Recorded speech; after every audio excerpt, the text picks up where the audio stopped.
अस्सलाम वालेकुम। आप सब दोस्तों को शुमाइला के किचन में वेलकम है। तो कैसे हैं आप? उम्मीद करती हूँ आप सब खैर खैरियत से होंगे और मज़े में भी होंगे। तो जैसा कि आप सबको पता है कि ईद आने वाली है, तो ईद आने वाली है, घर में बकरा ज़िबा होने वाला है। तो फिर हमारी ईद कोफ्तों के बगैर कैसे गुजर सकती है? तो इसीलिए आप सबके लिए मैं एक रेस्टोरेंट स्टाइल बहुत ही मज़ेदार, बहुत ही अच्छे कोफ्तों की रेसिपी लेके आई हूँ। तो कोफ्तों की रेसिपी बनाने के लिए, रेसिपी नहीं, कोफ्तों को बनाने के लिए हमें जिन चीज़ों की ज़रूरत है उनको देख लेते हैं। आप सबको मेरी आवाज़ थोड़ी सी चेंज चेंज फील हो रही होगी, तो घबराइएगा नहीं, मुझे कुछ नहीं हुआ, रो नहीं रही मैं। बस ना मुझे हल्का सा जुकाम हुआ है, तो उसकी वजह से। तो कोफ्तों को बनाने के लिए कीमा ऑलमोस्ट, तो कीमे में शामिल करेंगे हम बारीक चॉप्ड प्याज, अनियन, जो कि इस तरह से इतनी चॉप्ड होनी चाहिए। अगर आप चॉप नहीं करना चाहते तो आप फूड प्रोसेसर में डाल के भी आप इसको कर सकते हैं। तो मैंने चॉप किया है यहाँ पे। तो आपको जिस तरह अच्छा लगेगा आप उस तरह कर लीजिएगा। यहाँ पे एक रेड मिर्च है, तो उसको भी हमने अच्छे तरीके से चॉप्ड कर लिया है। तो आप भी चॉप कर लिए। अगर आपके पास ना हो तो ना भी डालिएगा, डाल लेंगे तो खाने में भी टेस्ट आएगा और देखने में भी अच्छे लगेंगे। यहाँ पे मैंने एक हरी मिर्च है, उसको भी मैंने इसी तरह से फाइन चॉप्ड किया हुआ है। तो लहसुन को भी हमने इसी तरह से चॉप्ड किया हुआ है। तो आप सब चीज़ों को चॉप करना है, चाहे चॉप कर लीजिएगा या फूड प्रोसेसर में डाल के कर लीजिएगा।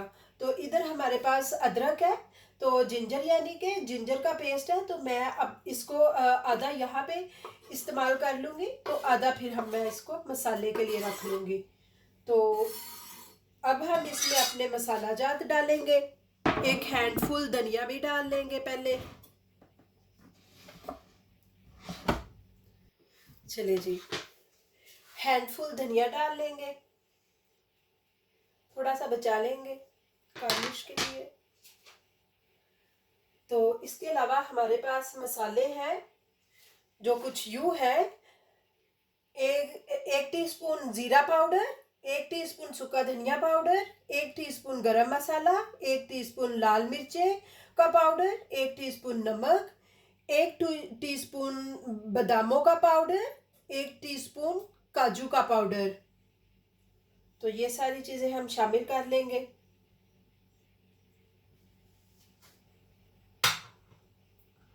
यहाँ पे 2 टीस्पून बेसन है, ग्राम फ्लोर, जिसको हमने अच्छे तरीके से रोस्ट करके, फ्राई करके रख लिया हुआ है। तो बेसिक तो आप जब ज़रूरत हो तब भी रोस्ट कर सकते हैं, लेकिन बहुत ही अच्छा होगा अगर आप पहले से, मतलब आधा किलो या जितना आप करना चाहे। तो एक अंडा भी हम इसमें डाल लेंगे, जितना आप करना चाहे उतना हम पहले से ही रोस्ट करके एक जार में रख सकते हैं, ताकि जब हमें फिर ज़रूरत हो तो वक्ती तौर पे हमारा काम ना बढ़े। तो इसलिए मैंने भी इसको पहले से ही करके रखा हुआ है। तो अच्छी तरह से इसको मिक्स कर लेंगे। इस यहाँ पे एक बात का ख्याल रखिएगा कि हमारे कीमे का पानी जो है अच्छी तरह से डिस्ट्रॉय हुआ होना चाहिए। एक दिन पहले या तो रात को रख लें या 2-3 घंटे पहले हम इसको अच्छी तरह से किसी टोकरी वगैरह में या मलमल के कपड़े में बांध के रख देंगे, जिससे इसका पानी अच्छे तरीके से डिस्ट्रॉय हो जाए। बेसिक तो हमें पानी के बगैर कीमा चाहिए। यू ऑन योर बॉस, उन डिपेंड ऑन योर चॉइस कि आप किस तरह से कीमे को डिस्ट्रॉय कर देंगे, तो कोफ्ते किस तरह से बनाएंगे, कि आप किस तरह से, मतलब कि उसको क्या कहते हैं, कीमे के पानी को किस तरह से डिस्ट्रॉय करते हैं। चलें जी, 2 से 3 मिनट अच्छी तरह से हम इसको गूंद लेंगे। चलिए जी, तो कीमा हमारा अच्छी तरह से मिक्स हो गया है। अब हम इसके मसाले की तरफ बढ़ते हैं। चलें जी, तो मसाले के लिए सबसे पहले हम अपने टॉप में ऑयल डाल लेंगे बर्तन में। अच्छा, कोफ्तों में ऑयल थोड़ा सा ज़्यादा जाता है, आप देख लीजिएगा, आपको जितना मुनासिब लगे उतना आप डाल लीजिएगा। और इंग्रेडिएंट्स की मिकदार कम या ज़्यादा आप जितने बना रहे हैं उसके मुताबिक कम या ज़्यादा कर सकते हैं, कोई इशू नहीं है। चले जी, तो यहाँ पे अब हमने ऑयल डाल लिया है, चूल्हे को हमने पहले से गर्म किया हुआ था। तो इधर हमने प्याज और लहसुन को उबाल के रख लिया हुआ है, गला के रख लिया हुआ है। अब देख सकते हैं लहसुन और प्याज अच्छी तरह से गले हुए हैं। वैसे तो हम फ्राई करके भी बना सकते हैं, लेकिन इनको गलाने का मकसद ये है कि पता क्या, अगर हम नाना गलाते तो प्याज जो ना फ्राई करें ना, इस वक्त पॉइंट पे जब फ्राई करें तो उसके फिर भी छोटे छोटे से वो जो ज़रे नहीं होते वो रह जाते हैं। तो वो बाद में भी ना इतने अच्छे नहीं लगते ग्रेवी में। तो मैं इसलिए ना इनको प्याज और लहसुन को मैंने गला लिया हुआ है। तो अगर आप ना भी गलाना चाहें तो आप इस तरह कर लीजिएगा। तो इस तरह मसाला भी हमारा झटपट भुन जाएगा और टेस्ट और देखने में भी बहुत अच्छा रहेगा। तो इसीलिए आप इसको अच्छी तरह से गला लीजिएगा दोनों चीज़ों को। अच्छा जी, तो तब जब तक ये गलते हैं तब तक हम अपने टमाटर को, जिसको हमने छील लिया हुआ है, तो अब हम उसको अच्छी तरह से फाइन चॉप कर लेंगे। आपके पास मिक्सर हो तो आप मिक्सर में भी डाल के इनको ब्लेंड कर सकते हैं, लेकिन मैं यहाँ पे चॉप कर लूँगी। तब तक आप लोगों से बातें भी कर लूँगी। अल्लाह करे आप सबकी ईद बहुत ही अच्छी और खुशियों से गुजरे।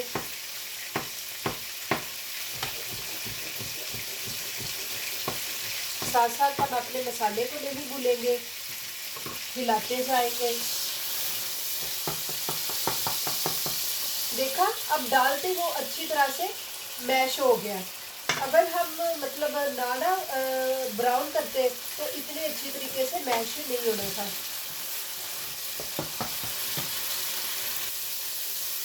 चलिए जी, तो मसाला हमारा अच्छे तरीके से फ्राई हो रहा है। तो अब जो हमने ना वो जिंजर जो थोड़ी सी बचाई हुई थी, अदरक जिंजर, उसको भी हम इसमें शामिल कर लेंगे ताकि वो भी इन दोनों से मिलके खुश्क हो जाए। खुश्क वो खुश हो जाए। बेचारी कब से उदास परेशान बैठी हुई थी कि सारी चीज़ें डाल ली है इसने, मुझे तो डाला कोई नहीं, मैं यहाँ फजूल ही पड़ी हुई। मैंने इसको कहा तसल्ली रखो, हौसला रखो, तुम फजूल कोई नहीं, तुम्हें भी डालती हूँ टाइम आने पे। अब उसका टाइम आ गया था तो फिर हमने उसको भी शामिल कर लिया। तो वो भी खुश खुश हो गई है, भंगड़े डाल रही है साथ लहसुन और प्याज के। चले जी, जैसा कि अब आपको लग रहा है ना कि मसाला हमारा नीचे बैठ रहा है, लग रहा है, तो इस पॉइंट पे यानी कि इन सारी चीज़ों का पानी जो है अच्छी तरह से खुश्क हो गया है। तो अब हमारे मसालों को डालने का यही राइट टाइम है।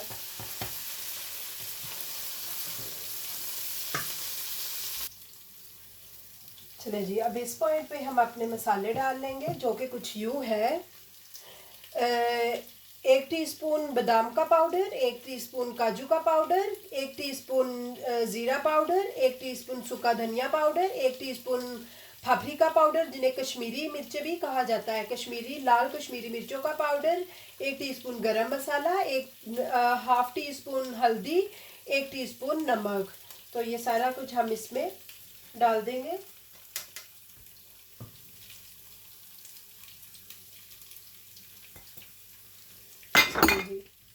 हल्का सा हिला लेंगे और साथ ही 2-4 चम्मच पानी भी डाल लेंगे ताकि हमारे मसाले जो है जले नहीं।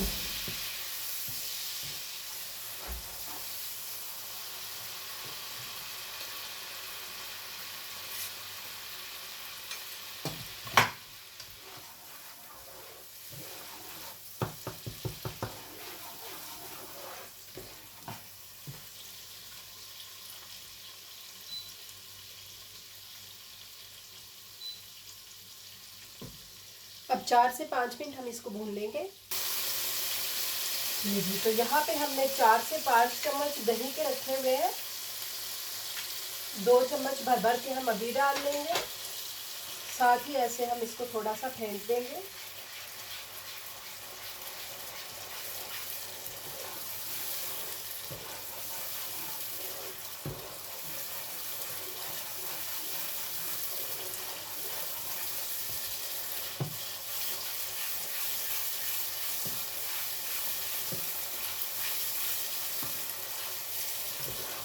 अब हम इसको मसालों के साथ अच्छी तरह से भून लेंगे।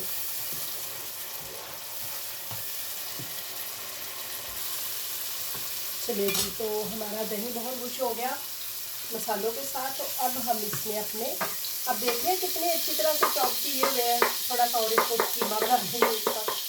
तो इसी तरह से ना चॉप करके डाल लेंगे, अगर आप ग्राइंड नहीं करते तो।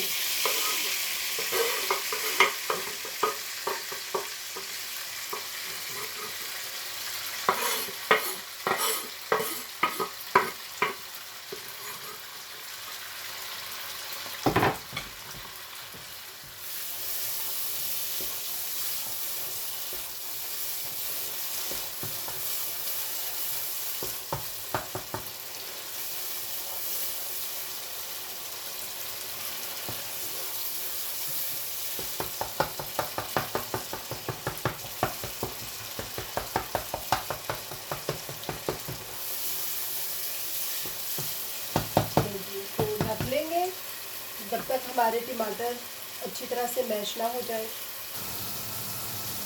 चलिए जी, तो हमारे मसाले की भुनाई बड़े अच्छे तरीके से हो रही है। 2 से 4 मिनट हम और इसकी भुनाई करेंगे। देखिए, कोफ्तों का बेसिक तो इतना काम ही कोई नहीं, इसका मसाले का सारा काम है। अगर तो आपने इसके मसाले की अच्छी तरह से बुनाई कर ली ना, वो कहते नहीं जिसको कि कोई कसर ना छोड़ी, तो वो इसकी बुनाई में अगर कोई कसर ना छोड़ी तो तब तो आपके कोफ्तों को मज़ेदार होने से कोई रोक नहीं सकता। तो अगर आपने बुनाई ना अच्छी तरीके से की तो फिर टेस्ट थोड़ा अच्छा था आया, तो फिर ना कहिएगा कि शुबैला ने बताया नहीं था। तो इसलिए मैं अभी बता रही हूँ आप लोगों को कि मसाले की बुनाई बहुत ही अच्छे तरीके से कीजिएगा।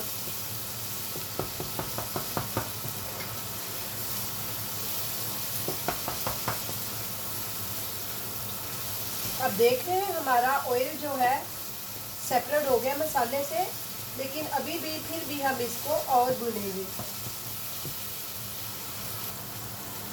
चलिए जी, तो मसाला हमारा अच्छे तरीके से भुन गया है। अब हम इसमें पानी डाल देंगे ग्रेवी बनाने के लिए।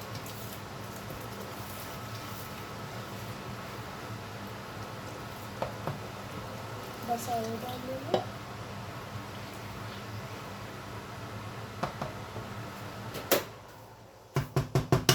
चलिए जी, तो अब हम इसको ढक लेंगे, तब तक हम अपने कोफ्ते बना लेंगे। चलिए जी, तो अब हम अपने कोफ्ते बना लेंगे। कोफ्तों को बनाने के लिए अपने हाथ को हम ग्रीसी कर लेंगे। चाहे तो आप पानी भी लगा लें, तो चाहे तो आप ऑयल लगा लें। तो पसंद के मुताबिक हम अब मीट के बॉल बना लेंगे।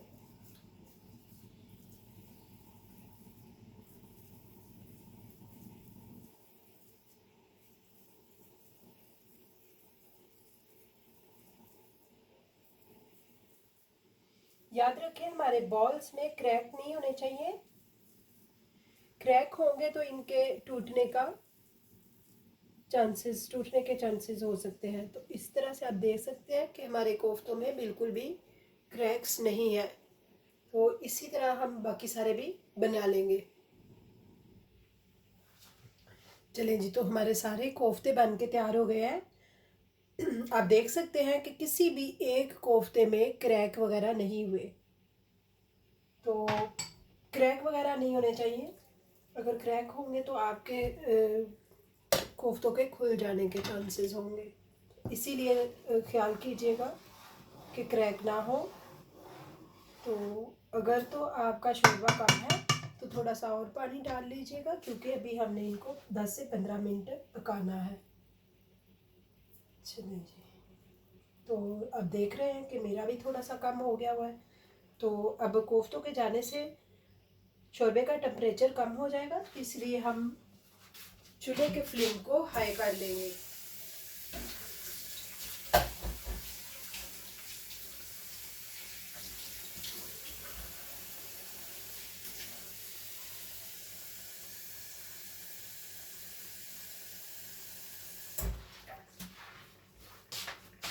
चलिए जी, इतना डाल लेंगे कि हमारे कोफ्ते जो है इस पर अच्छी तरह से डिप हो जाए।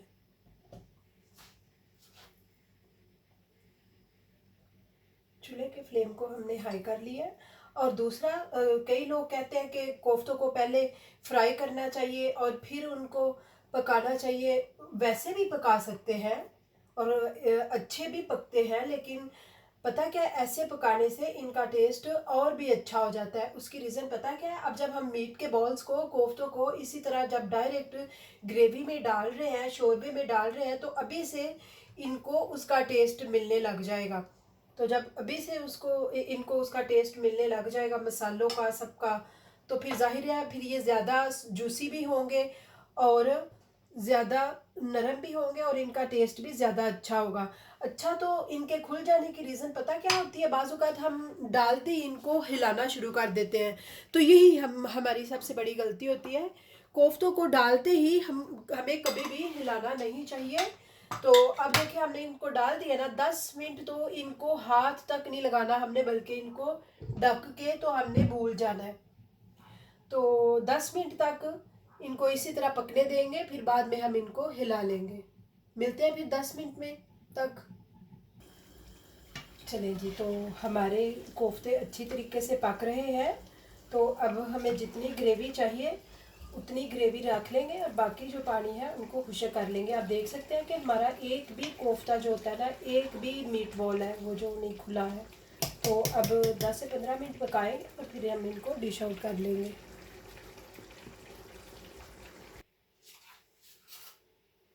टंडड़ा।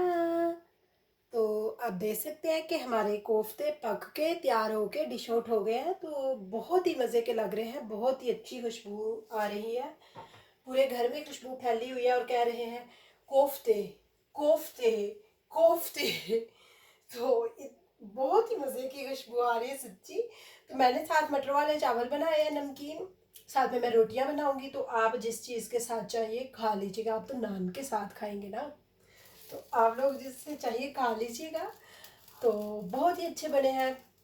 बस और क्या कहूँ, बस यही कहती हूँ, चलो चलती हूँ, दुआओं में याद रखिएगा। इंशाल्लाह फिर लौट के आऊँगी एक नेक्स्ट सिंपल और इजी रेसिपी के साथ। तब तक इजाज़त दीजिए। अल्लाह हाफिज़। Love you all. Bye. Video अच्छी लगी तो लाइक कीजिएगा, शेयर कीजिएगा और मेरे चैनल को सब्सक्राइब कीजिएगा। अल्लाह हाफिज़।